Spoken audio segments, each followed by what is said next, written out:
Is this poetry? It's an open house. Yeah. Don't say poetry. Good evening, everyone. Thank you for joining us this evening. My name is Jasper Dent, and I'm the event coordinator here at McNally Robinson Booksellers in Saskatoon. This event is being held on Treaty 6 territory. This is the land of the Cree, Saulteaux, Dene, Dakota, Nakota, and Lakota, and the homeland of the Métis Nation. It's my pleasure to welcome you to a night of poetry featuring Yvonne Blomer and Cynthia Woodman Kerkham. They're both here to discuss their new collections. Death of Persephone by Yvonne Blomer is published by Caitlin Press, and Water Quality by Cynthia Woodman Kerkham is published by McGill-Queen's University Press. They've both come all the way from BC to join us this evening, and thankfully they missed the worst of the cold weather. That would have been a very unpleasant welcome to Saskatoon. We were also supposed to be joined tonight by local author and poet Elena Bentley, but she is unfortunately ill and unable to make it. So we're wishing her good health, a speedy recovery, and hopefully she'll be able to join us sometime in the future. This event is being live streamed, so there's a camera up to your right here. It'll just be focused on the stage area. We're not recording the audience. I'd also like to take this moment to remind you all to silence your cell phones. I will glare at you if your cell phone rings in the middle of an event, and it'll be very uncomfortable for both of us. We have copies of both Death of Persephone and Water Quality up here on the signing table and on the desk by where you first came in. You're welcome to get a copy signed before you purchase it. We just ask that you please remember to stop by the cash desk on your way out. That's the big circular desk in the middle of the store. Impossible to miss. So I believe we have Cynthia reading first. I'd like to say a few words of introduction. Cynthia Woodman Kerkham was a finalist for the CBC Poetry Prize, the Gwendolyn McEwen Poetry Contest, and twice shortlisted for ARC Poem of the Year. She's won the John Lent Poetry Prose Award, the BC Federation of Writers Literary Rights Competition, and the Malahat Review's Open Season Award. Her poems and essays have been published in many literary journals and anthologies across Canada, and Cynthia was co-editor for the anthology Poems from Planet Earth. She's published a chapbook, With Feathers, from Kalamalka Press, and two poetry collections, Good Holding Ground from Palimpsest Press, and her most recent, Water Quality from McGill-Queen's. She lives in Victoria, and she hasn't met a body of water she doesn't like. Everyone, please welcome Cynthia. Thank you, Jasper. Yes, I think that's good. Is that good, everybody? Thank you so much for coming. Really appreciate your being here. Yes, water quality. So there's water in every poem. It's a motif that runs through the book. And what I'm going to do first is take you to a lake. And this lake is the first section of the book called, okay, perfect, thank you. Oh, and good evening to you at home, wherever you are. Well, there it is, right there. Good. So Fork Lake is the first section of the book, and the poems in this section are about the stewardship of that lake and all of the negotiations that go on with stewarding a body of water with others, sharing commons, really. So it's a lake where people live all the way around it. The only property that is not developed is where we are, because my husband's mother bought it in 1952, and it's a little Hudson's Bay cabin with no electricity, no running water, and we just let all of the trees grow around. But over the year, I've been out there since the 80s. Over the years, it's been all built up. And it's been interesting to watch the progression of the stewardship of the lake from when in the 50s, I wasn't there in the 50s when they did this, but I know about this. They dumped a car in the middle of the lake. I mean, it was, you have garbage, off you go. To now, when people are paying attention, people are trying to take care. And what I've watched with that too is that stewardship, I think, starts with loving the place. So I'm going to read a few poems from this section, and I would like you to just close your eyes, and I'm going to try and take you there to the lake. This first poem, Water Quality, the name of the book, moves between science and feeling the lake. So it's testing it and then swimming in it. Water quality. She bends to the service of water, lowers a Secchi disc until its white disappears, notes the depth again and again, reading turbidity. April, and she wears a short wetsuit. Belly and chest warmed, she ducks her head, thrill of cold zippers her spine. Feeder Creek and spring fed this lake, gouged by glaciers, 18 homes now people its patient shore, its shared front yard. No space for more. Water gloves her body in late June, satin, yes, albumin, vernix, newborn slick. Tests wash light on columns of lake, measure algae haze, weed, Secchi disc dipped below the surface spins from glass to gray to gone, speechless water, speaking. Sweet water, not leaf, not stone, but soft rain, soft, something to husband. The samples say this water's pretty good. Phosphates and nitrates at acceptable levels, coliforms and aquatic flora, pondweed and long-stemmed water shield, a titch up.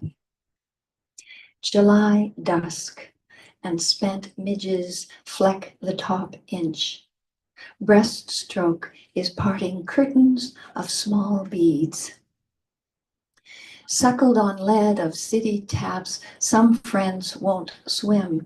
They balk at bugs, at trout and bottom mud. But fly corpses sink, swallowed by cutthroats, dive deep to spring source, sluice. Some prefer a pool in blue tile where chlorine nibbles layers of protein from the skin. Late August night, naked, full-mooned, her body swims inside a blood-warm caress, mammalian hug rolling in mink. This place she's lived 50 years. She is water strider, light prints, a whisper of strokes. Fall, and the shy garter pops its periscopic head, rare glide along a velvet floss of lake.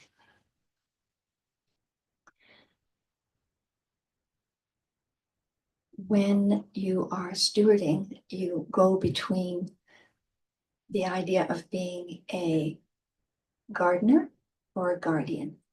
The gardeners are active and they want to fix what's going on, and the guardians tend to want to watch. And one person can be one in one situation and one in another. So there's always this push-pull of when to act and when not to, when to leave things well enough alone. The lily pullers. Canoes congregate where Nymphaea odorata spills from Mount Work Park, chokes swimming, clogs drinking water, and shrinks the lake. So we garden from a boat, drop a cutter deep to the roots, then land-footed neighbors pull and drag along the bottom, leaving mats of thin red stalks, broken veins for paddlers to rake and haul into their boats till the gunnels barely skim the waterline, and we dump the piles on shore. My peach-painted toes squelch in mud, I lug huge green and purple leaves, my hands slimed by gelatinous undersides. Something translucent, beetle-shaped, clings beside a cluster of eggs. Freshwater shrimp, rosy red minnow. I fling the creature back to the lake, leave its jelly babies, their centers dark in gluey sacks, to die in the sun.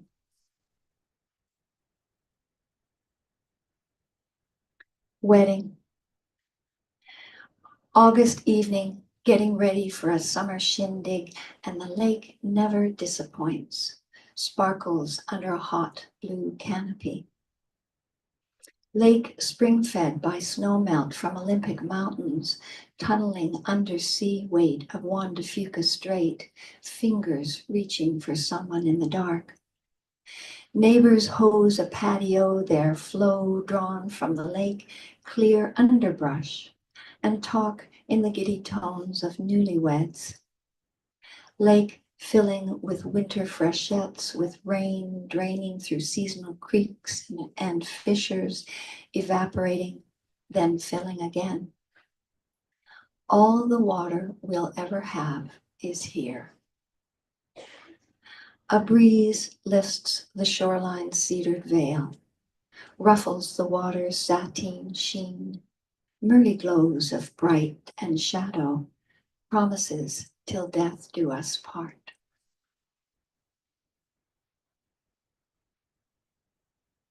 So the next section is called Fragrant Harbor, and Fragrant Harbor is the translation for it's the English translation of Shangang, which is Hong Kong. And I grew up there from age 7 to 14. So it was quite a transition shock. And there are poems in there about that, because I was born in Willowdale, just up in the outskirts of Toronto, where we ran around barefoot and there were marshes. And then all of a sudden we were in this incredible place called Hong Kong. Sampan, 1962. This is not a sampan, it's a lullaby. Liquid songline in a viscous sea, thick with children. Jellyfish boys floating pale in warm moonlight, bathing after a hot day, hawking plastic shoes. This is not a boat, it's a woman, bare feet, deck-wedded, chest hard pressed into mahogany hands as she grips a long sculling pole, rolls her burnished wrists. Tonight she's steering for the floating palace, restaurant pearled in strings of light, tanks of live fish, rupa, black bass, small sharks prized for their fins. Tanka rower plying these waters that bear British names. Aberdeen, Stanley, Repulse Bay. This passenger is not a little girl. She is a broth steeped in the tang of otherness. Her expat family does not think they are wealthy. The Tanka rower knows they are. The girl, swaying to the stern, asks if she can pole, carve luminous the black sea. And the boatwoman allows, clowns with such plumpness, flashes a gap-toothed grin, these gaps much larger than the girl imagines.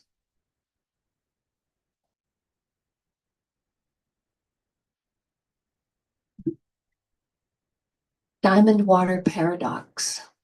This poem comes with a headnote. It is scarcity and plenty that make the vulgar take things to be precious or worthless. And that is Sagredo in Galileo's Dialogues. Mesmerized by diamonds spouting free from a drinking fountain set in a bezel of cement, I pressed again the silver button, bent to slurp and slurp from the silver tap. My eye a loop for sun-caught spray cut by July light. Brilliant gems scattered along my tongue. I could not believe how sweet, how free. Our family had just flown home to Vancouver that summer, flew everywhere guilt-free in the 60s. The thirst for energy unquenched, we burned. The week before in Hong Kong, pale blue school shift pasted to my back, I'd entered City Hall in Central District to ask for a glass of water. No swinging from taps there, all water boiled, poured into glass bottles, cooled.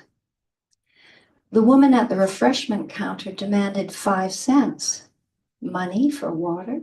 Stunned, I dug into my pocket and gave what I'd been saving to buy sweets from the hawker at the bus stop. I'd never paid for water, and they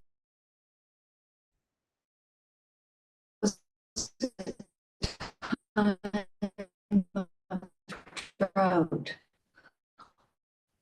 Water shipped in tankers from China. Water in homes only every 4 days. Every jug and boat lining at street taps for hours. They call a diamond very beautiful, Sagredo says, because it is like pure water, and then would not exchange one for 10 barrels of water. In Cantonese slang, the word water stands for money. In the Causeway Bay district, jewelers sell diamonds for many lumps of water.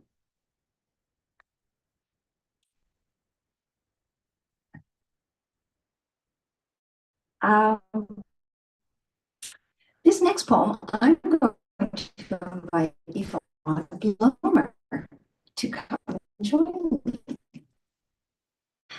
And that's in here. And I also studied hierarchy from the perspective of a child, and that's in here.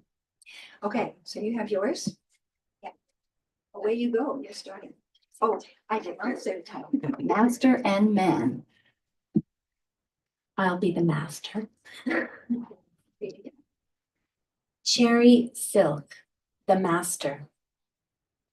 It's spring and I want to paint peaches, but first a dish of lychees, a sip of tea, and this commission for Governor Wu, a lover of black bamboo in snow. Drop the jade weights on the corners of practice sheets, elm bark and polished rice. Save the white silk for good. Chilly this morning, I curve palms around cup, then warm up with a few quick strokes. The ink thick as blood, my wrist a bit stiff. A scene from the poet ʷəŋən will do nicely. His lilts and twists in Farm Garden Happiness number 4. Spring grass is green, luxuriant and fragrant, pines cold but kind, strong with gentleness. Cows and sheep return at dusk down village pathways. Children can't distinguish the governor by hat or dress. That should get him thinking. Pines, of course, a bridge, a shadow of mountain. What did the masters see? I'll add peach blossom on a branch. Press, lift, glide, press. The branch, a bone. Dot, swirl, a knuckle where bough bursts from trunk. The color cakes are dry, hollowed in the center, but just enough pink for a turn of blossom. Cherry silk for the scroll. Mei Li, exquisite. Have it delivered by Wednesday. My tea is cold. Where is my man? Inkstick, the servant. Ayah, this house on the peak is cold in the mornings. The mists drift past the veranda, catch in the pines, like the scrolls of the old masters. I make tea first, sepia, oolong, a dish of lychees peeled for my master who rises late. My slippers slap the parquet floors, hiss of the kettle, faidila, Hurry, hurry, scoop leaves into the celadon pot. My master likes the wolf-tail brushes with bamboo stems, lined from fat to slim, each cupped in its ivory stand. Pine soot's ink sticks, hard and black, and I take one, add small water. He'll hit me, the old rooster, if I don't get it right. For 40 years I've dipped in a shallow dish, ground in a clockwise motion. Ay-ya, how my elbows have ached until the liquid turned a viscous black. For 40 years, lids lifted from color pots, yellow for the umber of sparrows on snow, a touch of blue in spring leaves, carmine for peach blossoms watered to pink. Brushstroke, the master. His father was my father's man, and our hair grows gray together like the wash of ink on rice paper, the slow light of dusk. I hear the scuff of his slippers, watch as he pours my tea. I know he watches me. I lift my brush, plump it with ink, raise my arm, hand poised like a heron, I strike. The unfurled sheet, a lift, a glide, another press. Turtle dove calling for rain, crane among clouds. Back in the kitchen, he strikes garlic with the side of his cleaver, puts the point to the block, presses. Rice paper, the servant. Sometimes in the night, I take a sheet of good rice paper, lay its polished whiteness on my new swept floor. Let my son trace a tree with a dry brush, one of my master's seconds. I notice how the boy feathers the leaf tip a little longer than the master, how he gives the blossom an extra turn. I keep the brush, the paper I return each morning, my son's lines barely visible.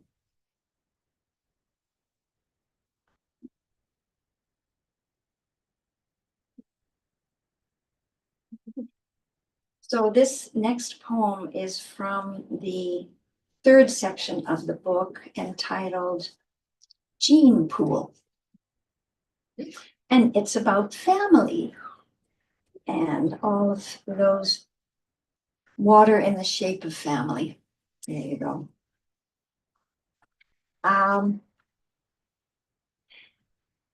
What I'm going to read here is about my aunt. And I wrote it over several years in small pieces and then stitched them together. Wrote it while I was caring for her. Burnt pot, riverbank, indifferent sky. Liz, next door to my old aunt, phones and says Aunt Claire gets lost, drives through red lights, burns pots. That first night I arrive, her house far from town, my aunt thinks the best way to shut me up on care homes is to state plain in words of one syllable what she wants. She's a wild goat, my childless aunt, coarse salt and silver wire hair, invisible horns, saddling a face, braving confusion's squall. Insisting on her moon life monastic home far from town, on the sage banks of a wide flood full of the snow's melt. She pats her black and white cat, who is so fat his gut strokes the floor, says, I want to die here with Bear. That's what I want, she says, even though they say I can't drive nor tell time, nor thread a maze on that dumb test they gave me. I'll try and make it so, I say, I'll try. Fall and we stroll the riverbank to view stunned salmon clotting the shores, their rock-flensed flesh in patches. Her white head dipped in winter light, she jams shapes into a jigsaw puzzle. The small pieces are difficult to fit, but nothing, she says, a hammer won't fix. Some days we pick plums from her trees, pesky mushrooms from her matted lawn. She taught me to swim in Shoe Swap Lake, Auntie who asks me every week where I'm calling from, who says, I'm afraid I'll forget who you are. Her hands below my spine, holding me in the lake, swirling loose limbs, making water friendly. Ruminant icon of my mother, their wild dove days, her wild pear heart, stone still over a child's shape-shifting puzzle, ghosts of oil lamps, sometimes honeysuckle, sometimes braided rug, unwoven mind butting against small bridges, the always crumbling, of the always river she's lived beside. Walking the river beneath Russian olive trees, we greet a warden repairing a tumbled bridge and bends to mud, lugging boulders to help. Lure of activity always pulling. She grunts, heaves chunks of rock into the wire mesh frame he's built to patch the small bridge.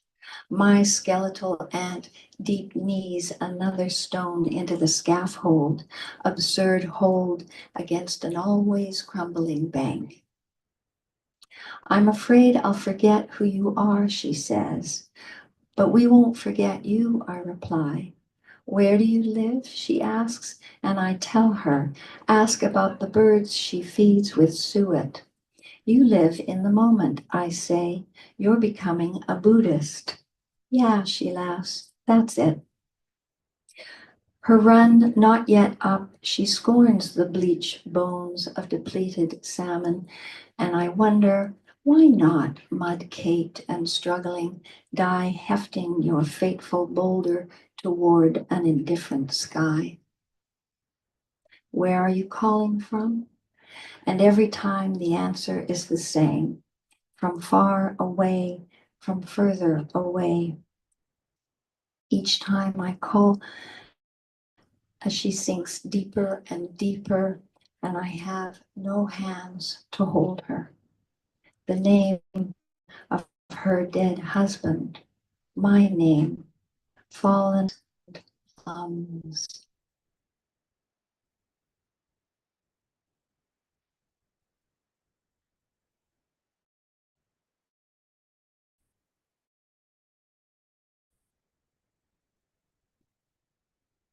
Baby in the bathwater.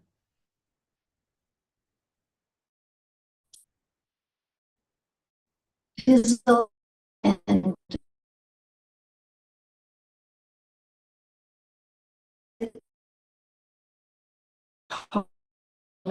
granddaughter on death, who soft cloth remembering, my high school biology teacher, telling the class not to have children, too many people fructifying like fruit flies.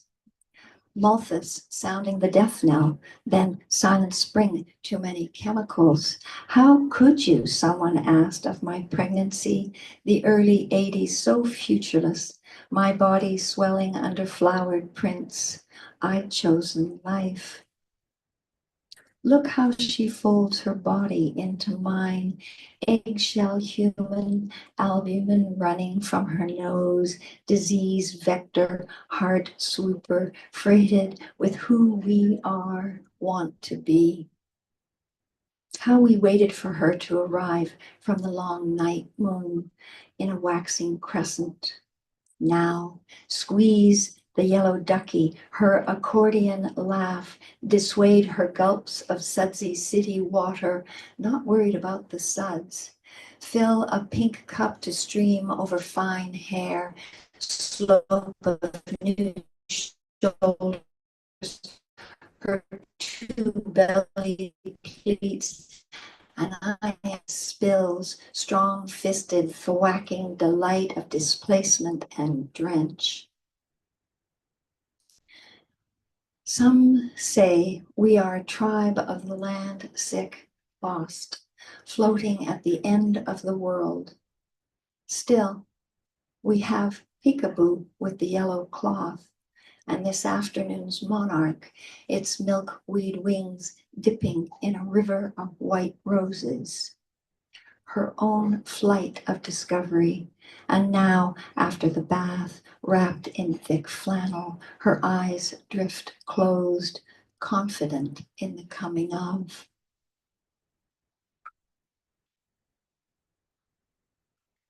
And my last poem will be from the last section of the book called What Water Wants. There are sailing poems in there. And then there's this. The last day of the Paris Climate the last day of the Paris Climate Change Conference, I go to a beach spa. Warmed pool perched above barnacles, seaweed, seal slaps, and the sucking tide.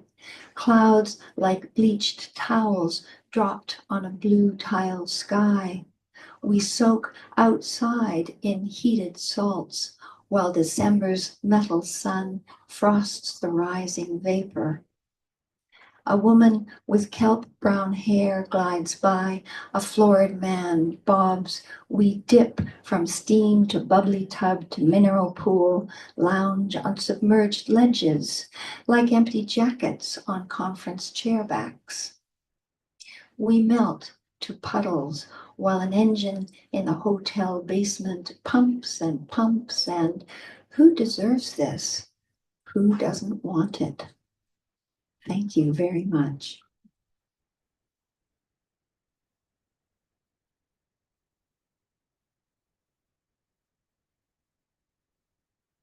Thank you, Cynthia. I'd now like to say a few words of introduction for Yvonne.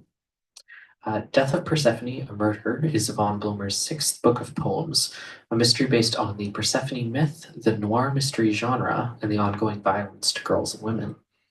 Previous books include The Last Show on Earth, which was published in 2022, which explores grief, love, and climate change. She's an award-winning poet and nonfiction writer who has edited 5 anthologies, most recently Hologram, Homage to P.K. Page. Yvonne holds an MA with distinction from the University of East Anglia and is the past Poet Laureate of Victoria, BC, and past Poet in Residence at Arc Poetry magazine. She currently lives on the territories of the Lekwungen speaking people. Everyone, please welcome Yvonne. Thank you, Jasper. Thank you so much. So great to be here. Can you hear me? How's that? Oh, thank you. I'm a cranker. That's okay. I just want to make sure it stays there. I'm sure it's me who broke the mic at Cynthia's reading when her mic kept sagging. That could have been my fault. Okay, can you guys hear me okay? Yeah. Awesome. Thanks for being here, everyone, and thanks anyone watching online. And thank you, Cynthia. Beautiful reading. So great. So Death of Persephone is a little bit of an unusual book of poems because it's also a murder mystery in poems. So it's both poems and also story. So it has a narrative telling to it. And does everyone know the Persephone myth, or do you need a little background? Know it? Both. So Persephone is a young maiden in Greek mythology. She's the daughter of Zeus and Demeter. And Hades, who's also her uncle, takes her when she's out picking flowers and brings her to the underworld where she has to stay. And in Greek mythology, they don't say raped, but chances are she's raped by Hades. And she can't leave, and she's being looked for. And while she's missing from Earth, her mother creates winter, nothing grows, no crops. humans are starting to die. Zeus and the other gods are getting worried, so they help and find her, but she's eaten pomegranate seeds from the underworld. So it's kind of a story that tells us of our seasons. Because she ate, I can't remember if it's 3 or 6 seeds, we get season 3, we get winter, and we have summer. So when she's above ground with her mother, it gets warm up here and everybody's happy. And when she's below ground, it's cold and nothing grows. So that's kind of the story of Persephone. The story in Death of Persephone is a kind of retelling. It's set in a city. Persephone is a kind of every woman named Stephanie. Her uncle H, he's called, abducts her when she's 7 and tells her that her mother doesn't want her. And throughout the book, it rains. It's always raining. And there's also a parallel story of a detective trying to solve a mystery of women being killed in the city. And then along, as you're reading, you get Stephanie from childhood, the detective, and then they kind of meet, and then the story goes on. So I'm going to give you a little taste of it. And yeah, I think you're well set up. So the book opens with a dramatis personae with a kind of list of who the characters are and a short poem to go with that, and I'll start there. She grew up on Batterson Drive, hop skip from the underground, not a battered child, but a bat taken from its home cave and carefully caged, is still abused and misused. Molestation can be a man watching you sleep. The creep of scented flowers, a fixation, eyes always on you. If love is a battlefield, Stephanie is on the battlefront, and yet she is non-combative. She dodges the uncle, slips through childhood's incubation, and once woman, all acrobat, tries to escape, not fully understanding the reprobate who's raised her. If you're fearing the demise of father figure Zeus, he masturbates on the illusion of power. God of action passively watches the abuse of his daughter niece. Full of spark, cancers his due. Mother goddess is everywhere in weather, rain, and seed, in tree and plant. Crippled by Hades' theft and by fear, she can't follow, but sends everything she can. Not the serpent, but the poppy. Not the narcissus, but the barley and the stranger, backlit and golden. Here, under deluged streets, water fills the underground, mildews the unseen one, Uncle H. That gives you kind of capture. And in that poem, which you might not have picked up on, is the word bat over and over and over again. And so the next poem is called Terapis Fruit Bats, and bats, many aspects of the natural world are linked to Persephone, and bats are one of them. And this is a longer poem I'm going to read a few excerpts from. And I actually wrote it during the pandemic when bats were kind of being given a bit of a hard time. So I have a little rage moment in here for the bat. The Terapis Fruit Bats. 1. The feet of the fruit bat are the small hands of a human child, the nose, a dog's nose, calm in the year of the rat, keeper of balance, watchful dog, ever watched bat. Thumbs and fingers, soft dermis of membrane.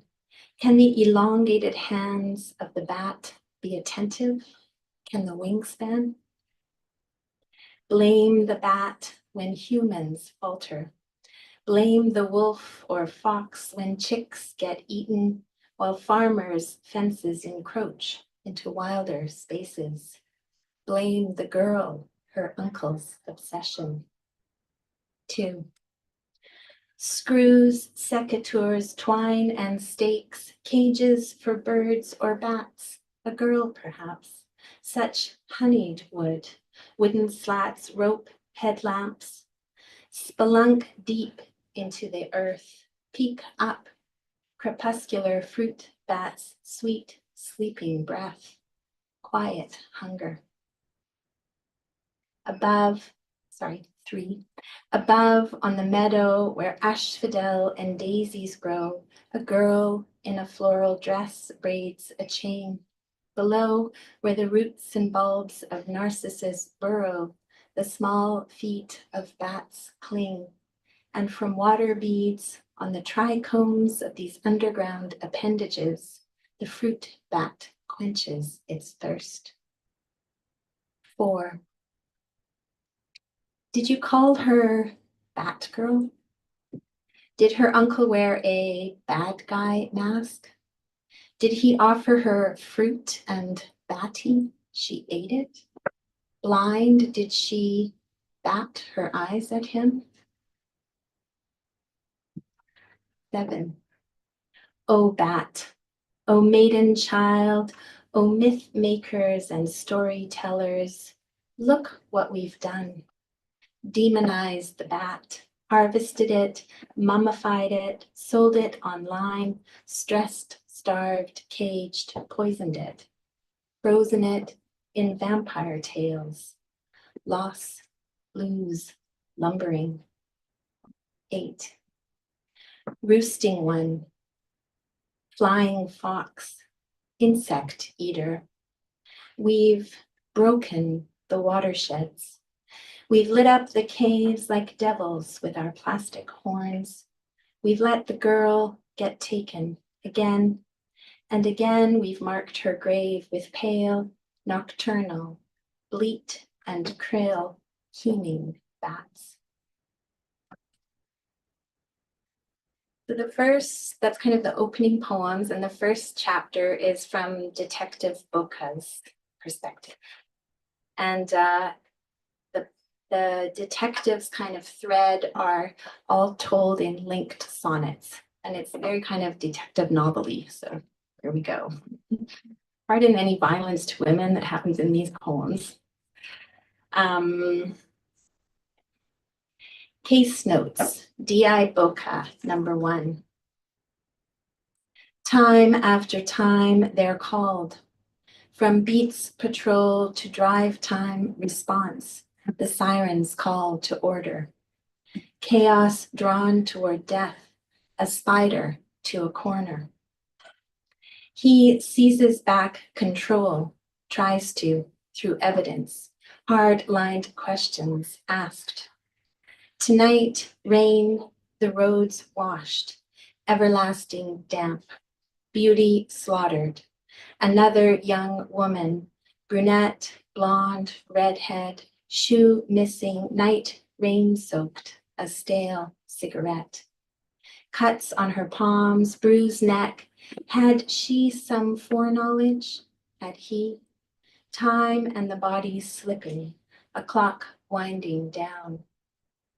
Dragged and bedraggled, skin cut, torn, bruised. Later, the autopsy will show what eyes won't see. Fury, distance between. The city. So the city and the underground, so I didn't mention this, but they're kind of characters in here, and the underground is the subway system, kind of where Uncle H lives. The city. On city streets, rain, and on the great oaks leaves, rain, our open mouths. What is a city? A woman walks, her feet pound the laneways and avenues of a great city. From old town to new, the city lives, a scaled and curled beast. Another woman loses her shoe running, another catches a note of song. Still another graffitis a mural on a theater wall. What is a city? It is a river that rises from the dark earth. It is traffic lights, headlights, dark. It is darkness. Fear is a city in every woman, and the police, a clique of men. Language fills the pores. Ville, herb, poli. The city has an eye, and the city has a million eyes. Case notes, D.I. Boca number 2. Distance between Old Town and the police station. He's called because of connections, detection, his job. Called because evidence. He drives the short distance, arrives knowing already the impossible task. Crude city prowls with another shattered life. Fills the papers, and he, the clumsy cop, the throngs want to see fix it. Watch him sleuth. Celebrate this live streamed with crisp tacos, poutine, wine and amateur guesses spilling. Her ID, he asks the on-scene officer who shakes his head. Another woman killed on this city's dark streets. The officer watches Boca, his loose, shapeless suit. Case notes, D.I. Boca number 3. Boca, loose in his shapeless suit, mumbles, "Here we go again. Hunt for some savage man. The crime's clear. We'll find her killer, Sergeant." Light nudges between buildings. Above them, a window cleaner looks down, waves. Boca nods up, then points his pen. Bag her hands, bag those flowers. Paper whites, the DS explains. We've seen them at other murder scenes. Boca remembers, rubs his hand over his face. Let's get on with it. The sergeant likes D.I. Boca, but wonders when he'll catch the man who's killing women. Onto the morgue pathology photos, Boca says, another file on my desk. So that is a little introduction to the detective. And we will run ahead a bit and meet Stephanie. Descendant, how are we doing for time? Okay, we started a bit late, so you're still done. Descendant. Change in her pocket. Stephanie hops, skips to the escalator, descends ever deeper to the best bubblegum machine in the farthest corner, where chandeliers like pocket change tinkle, and Tom, her friend, hides from his grumpy father, who would rather be a truck driver, maybe a medic, a gardener, than work cleaning the uncleanable floors of this derelict subway system. They throw rocks down caverns. Listen, she says, listen, but they never hear them land. They trample flowers, small as her pinky nail, that find light enough to grow in these muddy crevices. Light along mossy tunnel walls, she scrapes a nail through. Tom mentions his mother, but Stephanie shuns the very idea. Meh, she says, I never had a mother. The underground is a maze of secret places, the lights, Uncle H's deep tenor, Tom's father's longing, both wanting something else. How far can you see in the dark? Tom asks. Way farther than you, boy, she shouts to him. They chase each other up and up, winding trails, steep staircases, pop out in the city, blind in the light. Race around the great oak tree, leaves settle at their feet. She kicks them, crushes the dried leaves, chases Tom back down and down to Uncle's souvlaki. Uncle's lamb shoulder, his pork shank, the meat sliced thin, served on pita, a pinch of lemon and dill. Her braided hair, black clothes, her red keds squeak as she runs into each mazed and dark place. The underground. Dark, gilded, rivered, the subway system is a world, It is a cavern of emergency exit red and burnt timber black. Dark, gilded, channeled, the subway system is a nightclub, a cafe, golden arches and mirrored mosaic spaces. Dark, gilded, roving, trains move below the roots of the great oak, below the roots of the dark elm and the horse chestnut.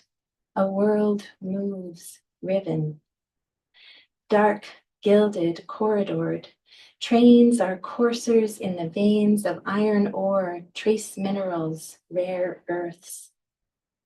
Dark, gilded, molten, the subway is everlasting dusk, a vista of darkness, an overpass built for the serpent tram, screech of trains, of human voices, a dark, writhing movement.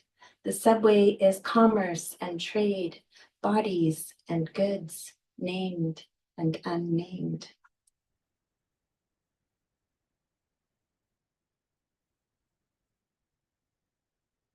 Spit roaster. So I'm trying to kind of give you a sense of her life when she's young. And I always kind of wish I could read the whole book to an audience, but you know, I'll pick and choose. Spit roaster. Daily, Stephanie is reined in to help at the souvlaki, make coffee, wipe tables, wash dishes. Never turns the lamb on the spit roaster. Never slices long sheets of meat, never near the oven's heat, the fire. Never rolls pita nor tosses floury discs in the air. No, girls can't do that. Hands too small, or she just can't, whatever. Not stoke a fire, not lift, not open the heavy freezer door, not carry in boxes of yogurt, nor bins of cucumber, not rotate the stick of lamb, not chop the hunks of pork. She enters the kitchen, dish rag in hand. One of the guys washes dishes, post-lunch rush, earbuds in. Uncle H isn't in sight. The lamb is unstable on its skewer, looks like the entire hunk of meat might fall off. She tries to catch the guy's eye, but he's in his own world. She moves toward the meat fork, the sharp knife, and picks each up, then turns the meat with her left hand, the fork balanced between thumb crook and index finger. She raises the knife, takes a long, lean slice, forks it to a plate, takes another. The meat rebalances on its large vertical skewer. "What are you doing?" booms Uncle H's voice. The dishwasher looks up, earbuds fall, Mick Jagger's voice spills at his chest. "It was uneven," she says, dropping fork and blade to the counter. "I fixed it." She bumps into Uncle H on her way out. "What the fuck, what the fuck?" She mumbles to herself as she shoves the front door away. "By the way, you're welcome." She walks deep into the cavernous underground where ancient chandeliers hang, dark and silent. Skipping, skipping, skipping. Okay, I'm just going to read 3 more. 5-minute break. 5 minutes. So in honor of Saskatoon, I'm going to read this poem because you have so many beautiful murals here. And in here, I have the goddess Athena, who is a graffiti artist. And she paints the goddess Hecate on a building. Hecate painted. At a crossroad, intersections intersect between new and old town. On an old brick building, thick pigment over close-knit brick. Thea on a ladder on a fire truck for this paid gig, painting Hecate. Her tattooed arms, her muscled limbs reach and layer and dip and paint. Commissioned, she makes this living, shadowed cape, covering Hecate, or up close the cape wavers, shows cargo pants and a hoodie fitted at the waist. Light moves, tricks the eye. Her hood up, the drape of contour, the cape near translucent. Her eyes look up, glow in the light from the bowl of fire, amber light. She is the witch. She is the ghost seer. She is triple goddess, moon phases. She is the watcher, eyes on every dark corner. Thea paints, Hecate sees her panoptic view, and a bowl of fire burns over the cityscape.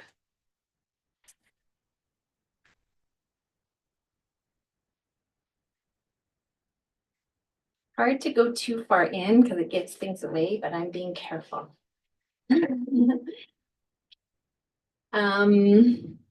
So the trick of writing about violence is writing about violence. And I didn't really want to, but in edits and final edits, I really did have to show it as a, often violence women is talked as a passive thing, and to show the active act of it. But I'm not going to read that poem, but I'm going to read the poem where I'm evading it. And it's called Instead of a Murder, Why Not a First Kiss? And starts with a quote from Sadaya Hartman from her play Venus in Two Acts. And she says, how to write this without committing further acts of violence. Instead of a murder, why not a first kiss? A woman walks Box Creek alone, water lapping where paper whites bloom. She is forested in sound and space. The bear up the slope sniffs and sits, thinking only first kiss. A woman enters a community gym. Machines creak, bodied in this space of heft. Free weights drop and peck cement, the men thinking only first kiss. A woman, a maiden, picks flowers, blows a parachute of dandelion seed, lips pursed. Uncle H howls. Field becomes forest, becomes skyscrapers. A woman walks, each footfall to pavement and embrace. She is watched, a city of eyes follows like a serpent, each final breath, a first kiss. And I'll end on Persephone speaking from her ghostly self, shade of Persephone. And throughout the end section, there's poems called Shade of Persephone that are just unnumbered, but she's kind of helps the detective solve things. Ravished to the underground, I lost my place. Lost in the dumb mall, lost on the freeway, in the wrong lane, lost in the exits and the underground, lost in the subway systems, in the cavernous mall, lost under skyscrapers, the shopping towers, lost, ghosting head down, hand out. Lots to spare here. Spare me, spare anything, spare time, spare a forest, spare a voice, a lingering note of song. Just now, the sun, a little heat, a grain of wheat. Thank you so much for listening.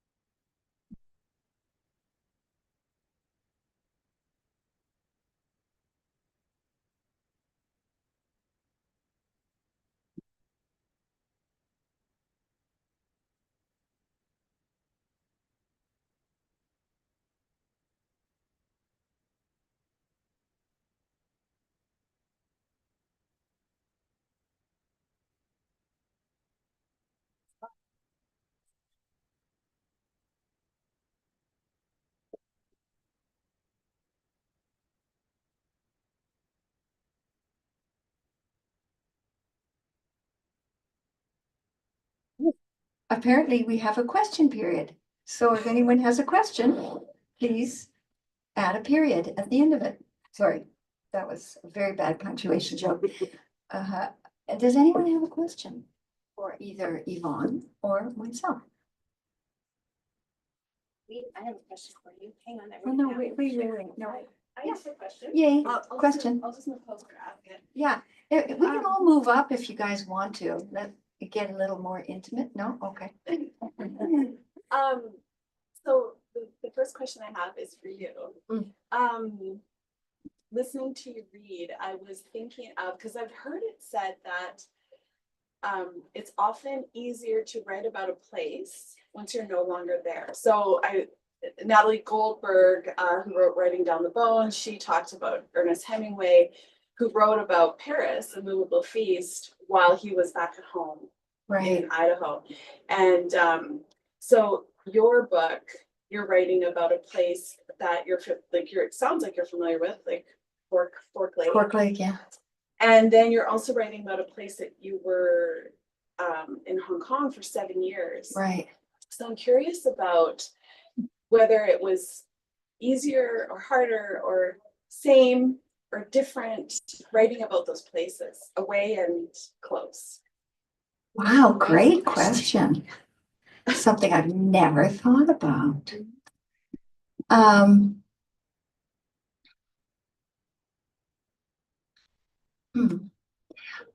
guess the big difference between the two is that the Hong Kong is a lot of memory and the Fork Lake is very present. So probably I would have to look at that, whether I've written in the present tense mostly for the lake and the past tense mostly for the Hong Kong poems. Not sure. I actually often tend to write in the present tense even when it's a memory. Wow.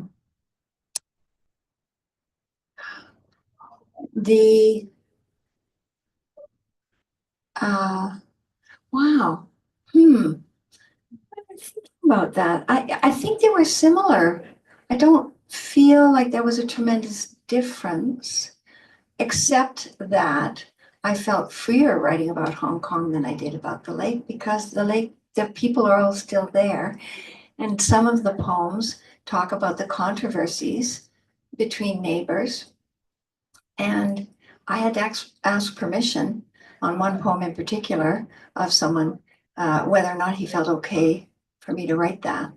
So I felt more constrained about writing about the lake and than I did with writing about Hong Kong, because both my parents are gone. And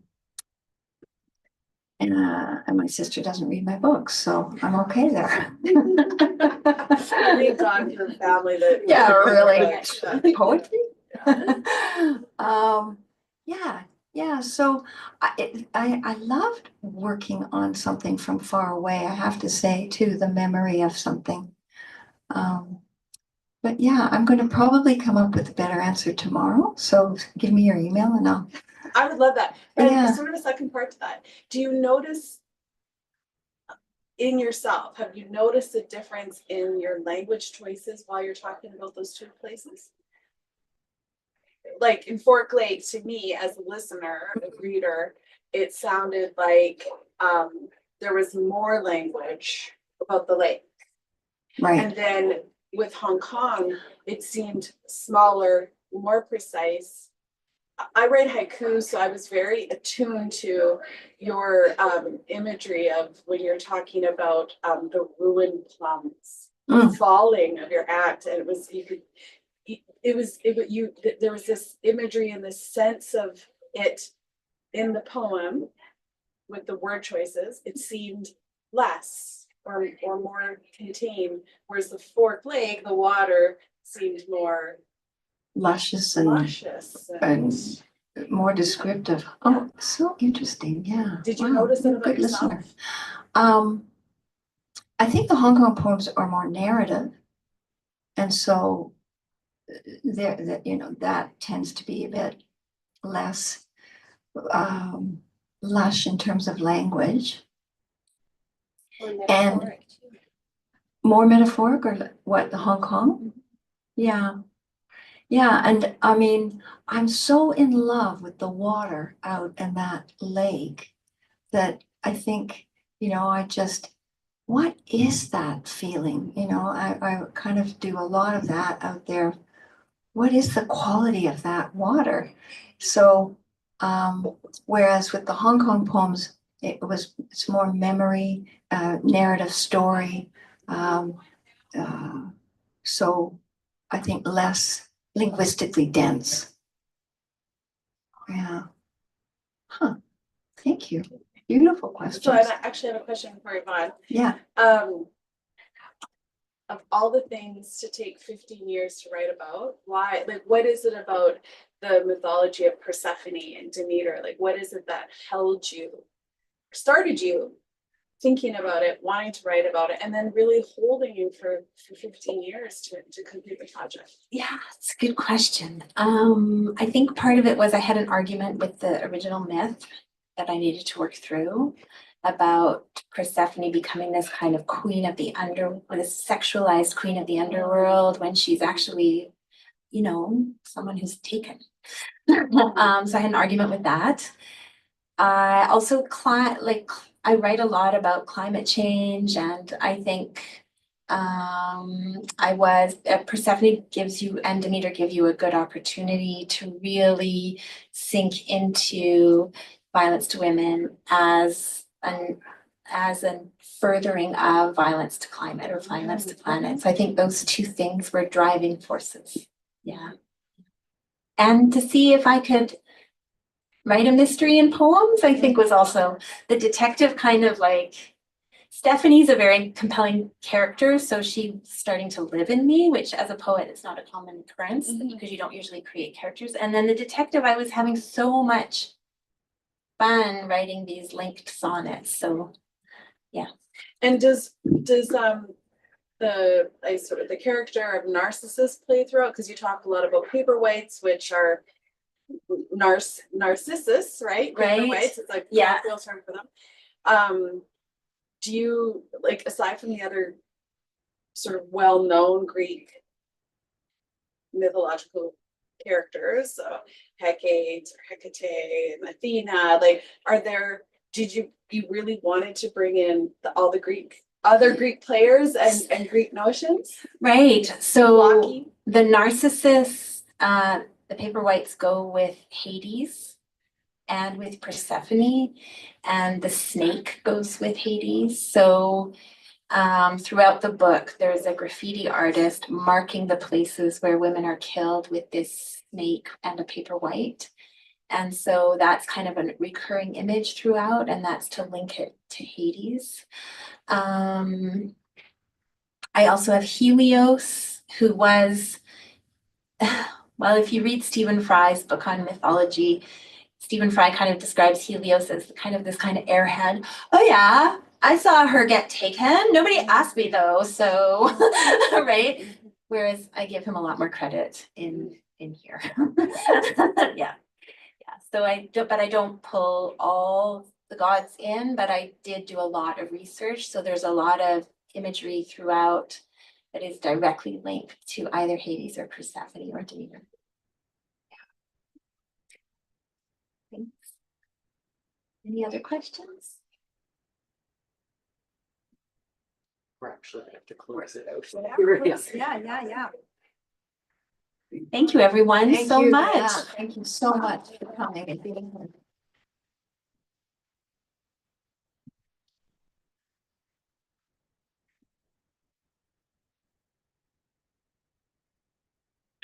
Thank you everyone for coming tonight and for joining us online. And Yvonne and Cynthia will both be here to sign copies of their book if you would like any. Have a very good evening and enjoy the warmer weather.